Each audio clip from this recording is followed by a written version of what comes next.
Давай. Прощаться не будешь. Да. Увидимся. Как отдыхал? Нормально? Да, очень Вот понравилось. машина до развилка. Окей.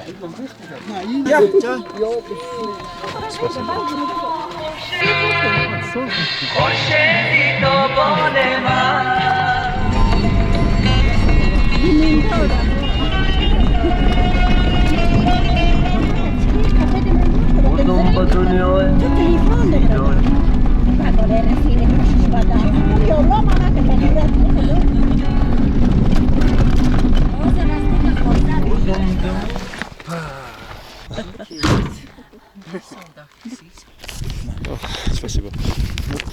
Спасибо. Вы все дальше там? Да. Окей, спасибо за гостеприимство и помощь. До свидания. И удачи вам и дочери тоже. Спасибо. Okay. Хорошего дня. До свидания.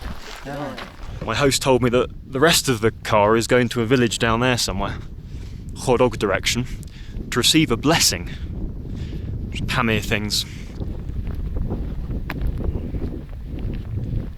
Back again on the Pamir Highway for what is going to be the last day of the great Pamir adventure. And it has been a great adventure. I've loved every minute, almost. But I've got to say, I am worn down being out in the midsummer, midday sun for days on end. Combined with the altitude, my lips are so dry they're bleeding when I smile.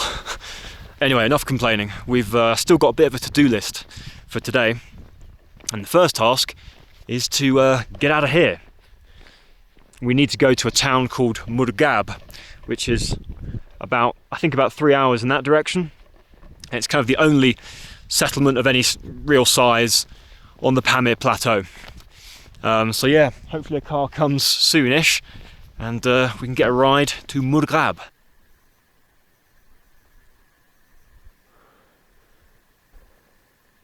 Well, we just had a car going the other way. I was applying some unguent to my weathered forehead and nose, but yeah, it's encouraging. It's a Monday morning, so there should be a good deal of traffic. I don't think we'll be waiting too long.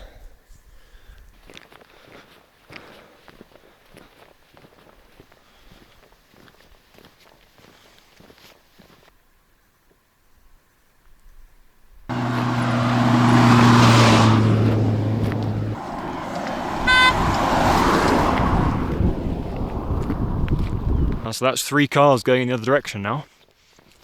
This part of the Pamir Highway connects Murghab and Khorog, but we're much closer to Murghab here. So I would expect more cars to be coming from the other direction at this time of day. And this is the junction where Yang and I were deposited yesterday. And Yang got a ride in literally 60 seconds. And that was on a Sunday. Jammy. And there you go, the Khargush Pass to take you back down into the Wakhan. I hope that Russian cyclist made it. He didn't look in the best condition, to be honest, but how can you? Such a harsh environment. Fair play to him. Back at the very simple, but to be fair, accurate and helpful map. Well, I think I'll probably just loaf around here till the car comes. I don't want to walk too much because I didn't bring any water with me, which isn't very smart, because there's not an awful lot of that up here. Fingers crossed.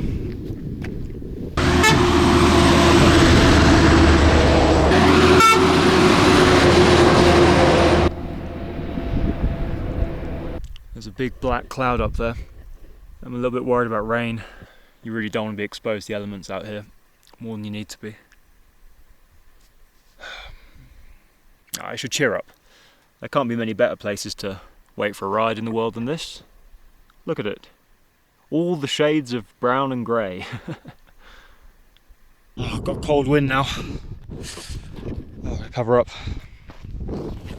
Well, since this is our last time trying to get a ride on this trip, I suppose I should tell you how it works in this part of the world, for those who haven't sussed it out already.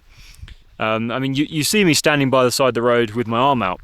I don't use the thumb here because sometimes it has connotations. And that looks like what we would call hitchhiking, but you know, in Western countries, the implication of hitchhiking is that it's a free ride. It's not the case here.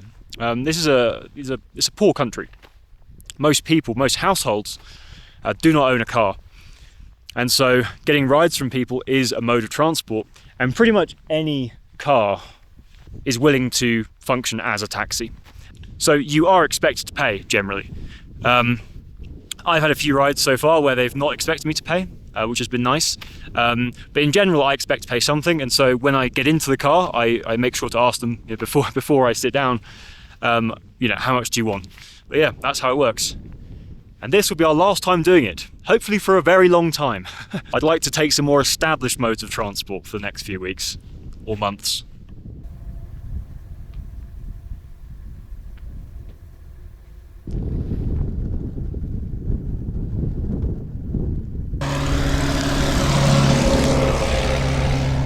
Now we've got some rain, don't know if you can see on the camera. A bunch of low clouds just coming over me now. Hopefully it doesn't last. It wouldn't be good. Let's get caught in a storm here or something. There's no shelter whatsoever.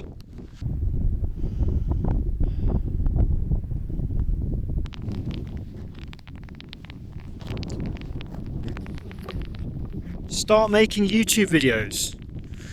We want to come along on your adventures, they said. It'll be fun, they said.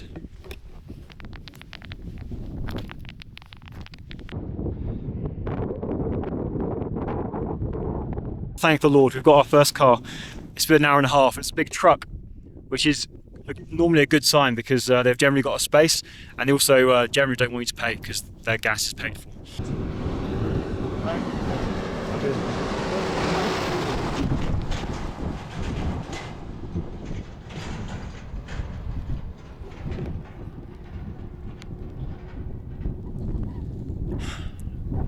That feels bad. It was just him. He had an empty seat next to him. It was a Tajik truck, but next to the number plate I did see Chinese characters.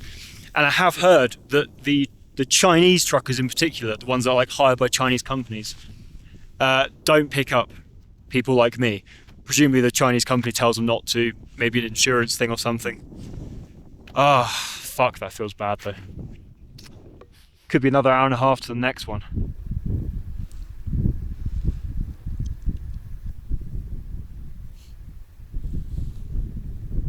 We've got another truck coming. Let's see. It is moving at a glacial pace, and I think it's a Chinese one. I can see characters.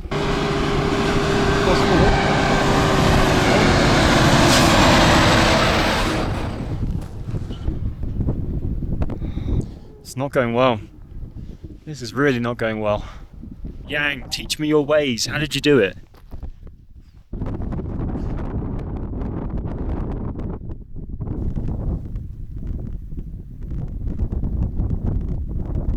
We have another truck coming. I'm trying to manage expectations.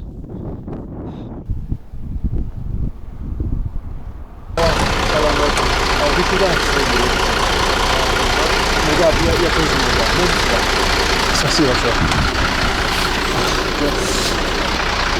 Деньги для бензина. Спасибо.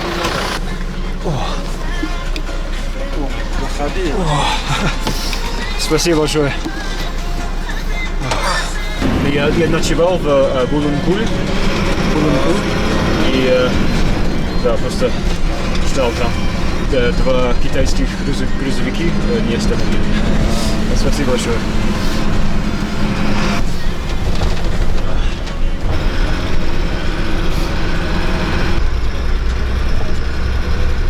My new pals, Alichur and Shoeless Joe Jackson over here, were actually ethnic Kyrgyz from the town of Vahdat.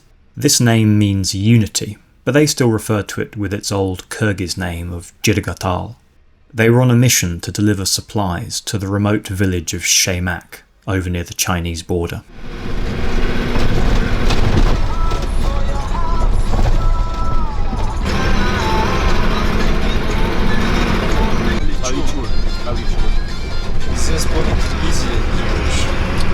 Киргизский бизнес.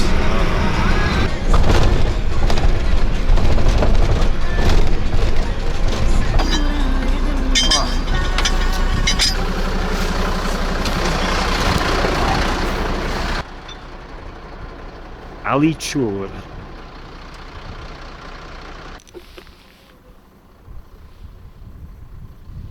Well, we're not making quick progress because the guy driving with no shoes has got quite an eccentric style of speeding up and slowing down, but we're making progress all the same. Murghab, not sure how many kilometres, maybe 80 kilometres in that direction.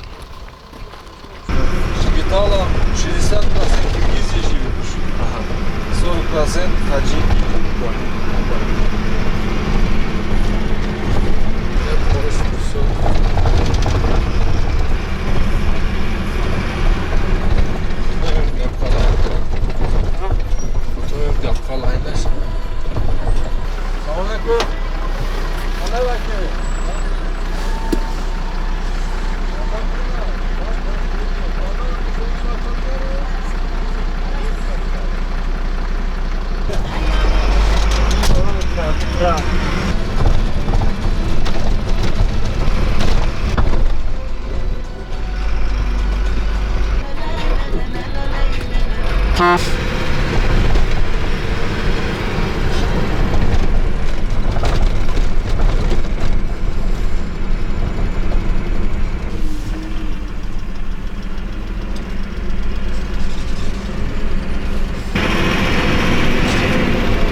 Balonu qaysa qaytib qolgan?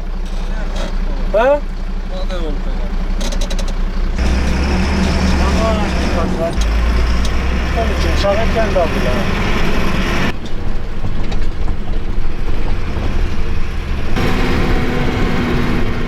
Along this stretch, we saw many marmots perfectly camouflaged in the scree.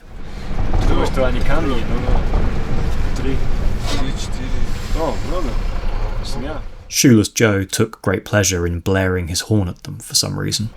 Why does he do that? Why does he do that?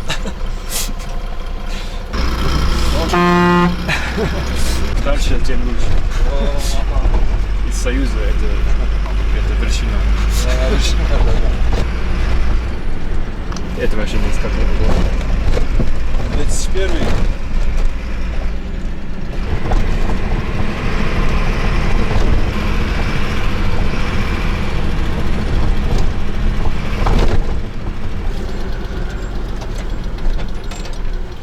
Ne oldu belki?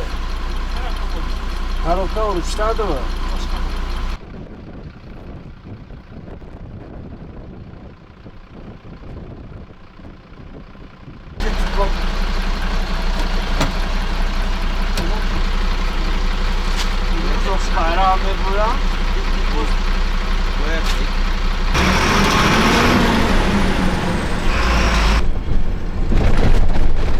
It was around here that a wolf ran across the highway in front of us. It had a lean and hungry look, and I was very glad that I did not meet it on yesterday's hike to Bulunkul.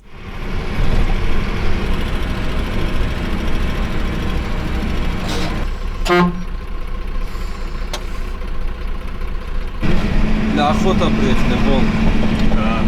Наверное, да.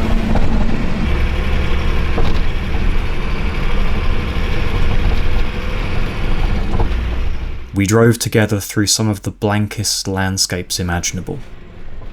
The kilometres inched by.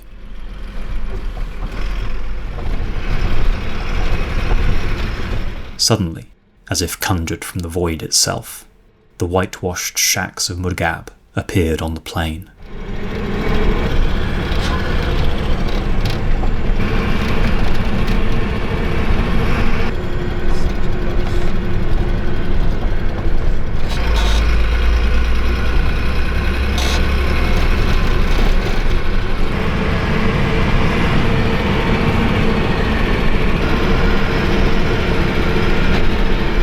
Спасибо огромное за помощь и за все.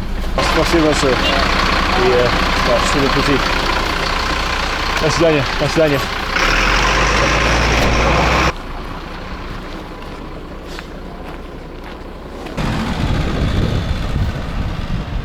Well, that was pretty turgid, but we have finally made it to Murghab.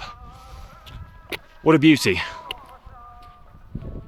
Let's find somewhere to stay and drop the bag, and then we'll go have a little explore of Murghab while we still have some light.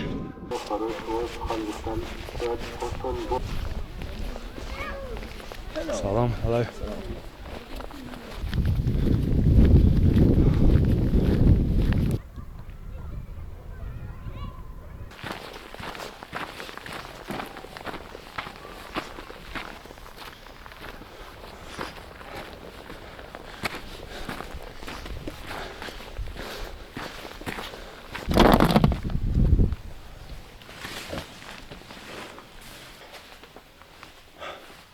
Hello? Hello? Hello? How's it going? Hi. Hey. Sorry. Are you the owner? Yeah. Okay, cool. You buy car? No, I got here, Bulunkul. Ah. A truck gave me a ride.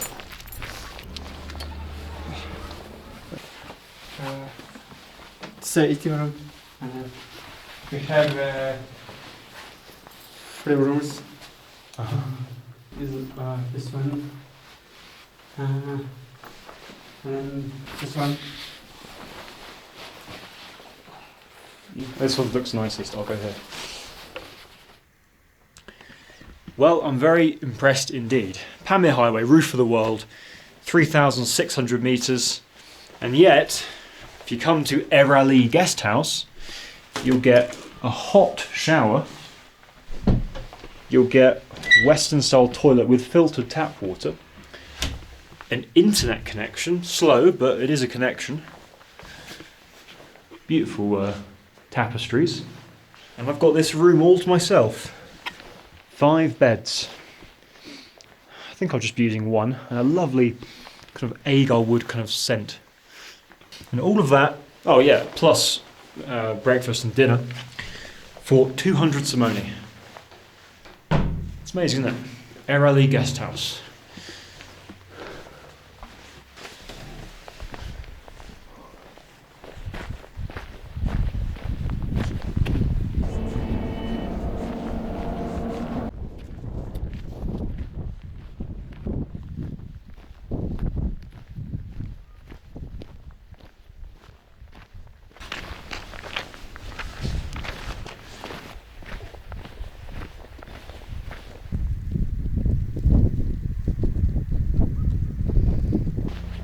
The nexus of Murghab's bustling commercial sector is its market made of shipping containers.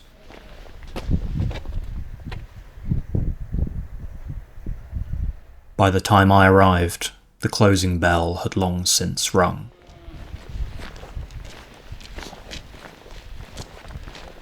To me it felt like the last place on earth, or the cindered remains of whatever comes after. This was the middle of summer.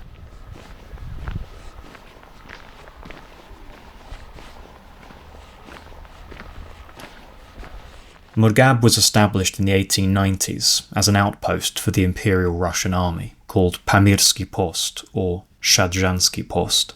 This post and the Pamir Highway itself were built to fortify the remote southern frontier of the Russian Empire in the decades following the Great Game, that period of diplomatic wrangling between the Russian and British empires to establish influence over Central Asia.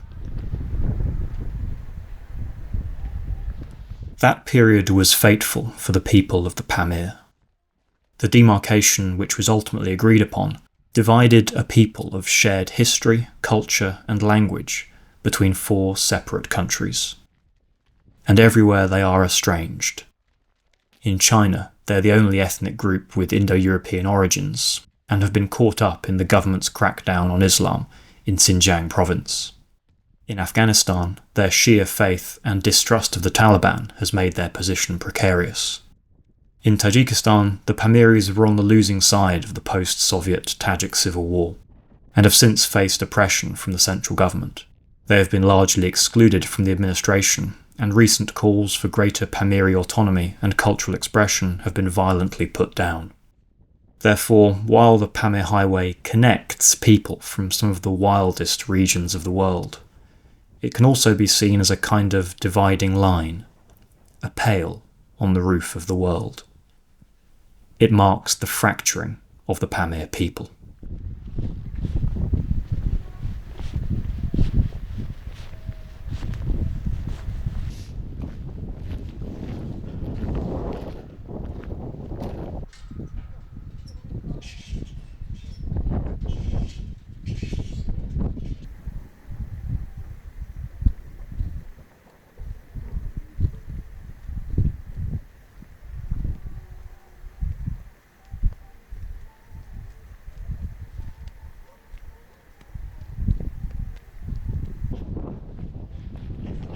Lenin!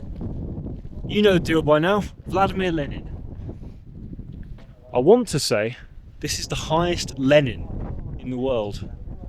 I could be talking out of my Balkans on that one, but I think he is. Anyway, let him go. Doing charisma. Can't be many more desolate settings for a Lenin than this one.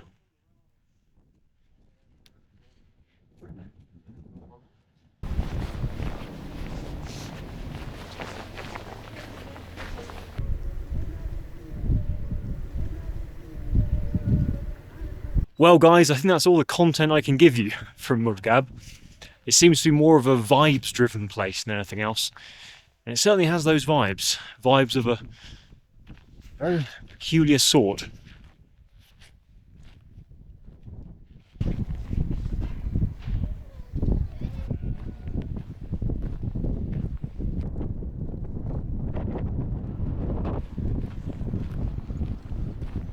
During the bloody Tajik civil war from 1992 to 1997, the Badakhshan Nationalist Party was part of the unified opposition, an unlikely coalition of secularists, nationalists and Islamists. During that time, most of eastern Tajikistan was under the control of the opposition and was entirely cut off.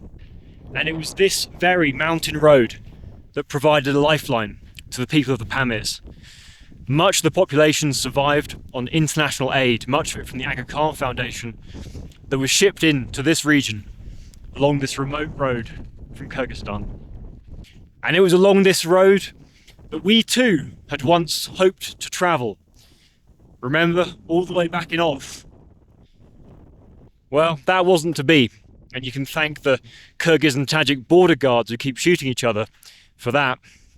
In any case, I hope you've enjoyed the Pamir adventure as much as I have. It's been good. It's been big. Alright, I'll see you guys next time, where we will be somewhere else. Stay safe, guys.